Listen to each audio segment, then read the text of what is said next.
So I would put this question to Mr. Piracha. Talking about these wars, now we see, Mr. Piracha, that even people in the Trump administration, they are hawkish towards Iran, for that matter, calling off the Iran deal. President Trump himself called off the Iran deal.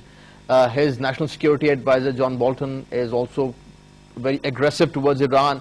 While we talk about these countries and the wars going on in these countries, we might be expecting some aggression in Iran, for that matter. So there is no stop, let's say, no end to this aggression that is going on, and that is on the rise. How do you see that?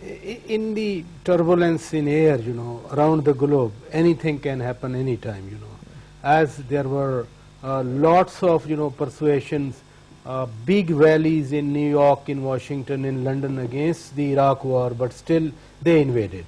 And in the Chillicothe report, Tony Blair had to say that I express sorry, regrets and apology. These three words he expressed in the Chillicothe report. But still, the country was devastated. Even today, the previous American administration, which was also elected by the American people, they concluded this agreement with Iran, that this agreement is announced, and there were celebrations in the White House. Then the successor came and he is saying, no, this agreement, the very agreement which was signed by the previous US administration, this agreement has come to be realized in DC now, in the White House, now that it's a threat to... And not just by US, but other big countries as well. European, they are defying at the moment. European are taking the other side. They are trying hard to have their normal trade with Iran, whether in oil and other sectors. And even President Trump has also given waiver to 8 countries on different pretexts while having their trade with Iran. It's rightly stated that this is the age of realignment. For example, the conference, the senatorian celebration where all these leaders were together, it is seen that President Putin is more closer to Trump as compared to the European leaders, the French president, the German chancellor and others. And you have also seen the Brexit of the UK from the Union and how it's going to impact. Now there are rallies in London that there should be another referendum for against the decision or verdict in the Brexit. So it's all changes, all changing. You cannot say that tomorrow there will be an entire peace and or otherwise.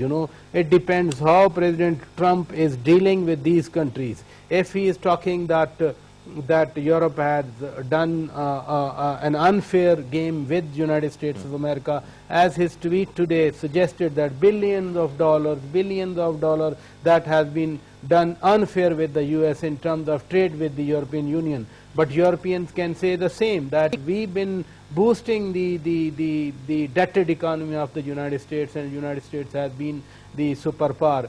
The crisis came when suddenly the Cold War ended, the Soviet Union dismembered, the balance of power or the balance of terror in the world, that got disturbed. Then you also saw there were 2 theories that time. One was End of the History by Fukuyama, and then similarly Huntington's Clash of Civilization. They thought that we will take along the Clash of Civilization philosophy and destroy the Muslim world, as they did in fact, and then it will be a smooth sailing. But now, if European, they have the idea of a separate army, what is the reason for keeping NATO intact, especially when Warsaw Treaty countries, they are either dismembered or there is no more Warsaw Pact posing hostility toward the Western Europe and the United States.